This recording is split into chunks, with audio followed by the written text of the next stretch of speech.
Alagappa F സിയുടെ ടച്ചോടുകൂടി ഇന്നത്തെ ഈ മത്സരം ആരംഭിക്കുകയാണ്. പന്ത് റിസീവ് ചെയ്യാനുള്ളൊരു ശ്രമമായത്, പക്ഷേ കൃപയ്ക്കും പന്ത് നിയന്ത്രണത്തിൽ വരുത്താൻ സാധിക്കുന്നില്ല. പക്ഷേ ഇവിടെ നീലാംബരി വന്നു, പെനാൽറ്റി ആയിരിക്കുള്ളിൽ നീലാംബരി ഇത്തവണ കീർത്തന രക്ഷപ്പെടുത്തുകയാണ്. അവിടെ ഇത്തവണ മിസ്പാസാണ്, നേരെ ദേവനന്ദയിലേക്ക്, അവിടെ നേരെ നീലാംബരിയിലേക്ക്. നീലാംബരി ഇത്തവണ നല്ലൊരു ഗോൾഡൻ ചാൻസ് ആണ് നീലാംബരിക്ക്. നീലാംബരി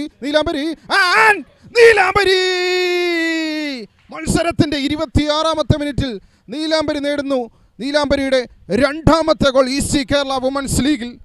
അളഗപ്പ എഫ് സിയുടെ ആദ്യത്തെ ഗോളാണ് 25ാമത്തെ മിനിറ്റിൽ പിറന്നിരിക്കുന്നത്. നോക്കുക റീപ്ലേ. ഗോൾ കീപ്പർ തടയാൻ ശ്രമിച്ചെങ്കിലും ഗോൾ കീപ്പറുടെ കൈകളിൽ തട്ടിയാണ് പന്ത് അകത്തേക്ക് കയറിയത് വലയ്ക്കുള്ളിൽ.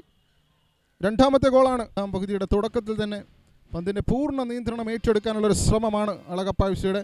ഫൈനൽ തേർഡിലോട്ടാണ് ഒരു പാസ് വരുന്നത്. ഒരു ഹെഡർ ശ്രമമാണ്. അഞ്ജന ഗോളുകളില്ല എന്ന് പലപ്പോഴും അഞ്ജനെ പറ്റി പറയുമ്പോഴും ഈ ഒരു മത്സരത്തിൽ ഗോൾ നേടിക്കൊണ്ട് മുൻ എമിറേറ്റ്സ് എസ് സിയുടെ താരം നിലവിൽ അളഗപ്പ എഫ് സിയുടെ ജേഴ്സിയിൽ കളി ശരണ്യ എടുക്കുന്നു. Free kick and Saranya. Goal keeper കീർത്തനെ പരീക്ഷിക്കാൻ മാത്രമുള്ളൊരു കിക്കായിരുന്നില്ല അത് ശരണ്യയുടെ. അനക്സ മാത്യുവിലേക്ക് അഞ്ജന നകുലൻ പന്ത് തട്ടിയെടുത്തുകൊണ്ട് അഞ്ജന ഒരു മൈനസ് നൽകിയിരിക്കുകയാണ്. ഒരു ഷോട്ട് എടുക്കാനുള്ളൊരു ശ്രമം.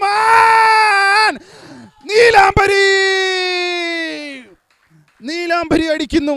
ഈസ്റ്റ് കേരള വുമൻസ് ലീഗ് 2024-2025 സീസണിലെ 50ാമത്തെ ഗോളാണ് നീലാംബരിയുടെ പേരിൽ കുറിക്കപ്പെടുന്നത്. മത്സരത്തിൻ്റെ 68ാമത്തെ മിനിറ്റിൽ അവിടെ നിന്ന് ഹൃതിക ഫൈനൽ തേർഡിലിട്ടോ ഇത്തവണയും ദേവ രക്ഷപ്പെടുത്തുകയാണ്. എത്രത്തോളം നല്ല നല്ല ബോളുകളാണ് ദേവ സേവ് ചെയ്തുകൊണ്ടിരിക്കുന്നത്. ഇത്തവണ കീപ്പർ വീണ് കിടന്ന് ബോൾ റിസീവ് ചെയ്തിരിക്കുകയാണ്. അതിനിടയിൽ കാർത്തികയുടെ ഒരു അറ്റംപ്റ്റും കൂടെ നമുക്കവിടെ കാണാൻ സാധിക്കുന്നുണ്ട്.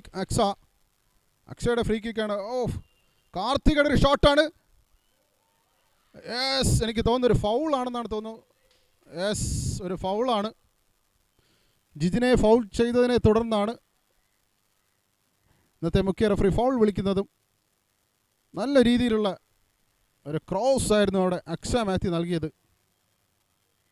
അജുഷയാണ് കീപ്പറെ പുഷ് ചെയ്യുന്നതും സ്ക്രീനിൽ വ്യക്തമായി നമുക്ക് ഒരു ബോളാണ്. പക്ഷേ ആരും തന്നെ ഇല്ല എന്നുള്ള കാര്യം നീലാംബരി മനസ്സിലാക്കിയിരുന്നില്ല. ആൻഡ് ഫൈനൽ വിസിൽ വന്നിരിക്കുന്നു. എതിരില്ലാത്ത 3 ഗോളുകൾക്ക് സെൻറ്റ് ജോസഫ് കോളേജ് ദേവഗിരിയെ അളഗപ്പ എഫ് സി പരാജയപ്പെടുത്തിയിരിക്കുകയാണ്. ഇരട്ട ഗോൾ നേടിക്കൊണ്ട് നീലാംബരി മികച്ച പ്രകടനം നടത്തിയിരുന്നു. അതുപോലെ തന്നെ ദേവനന്ദയുടെ പ്രകടനവും ഇവിടെ എടുത്തു പറയേണ്ടതാണ്.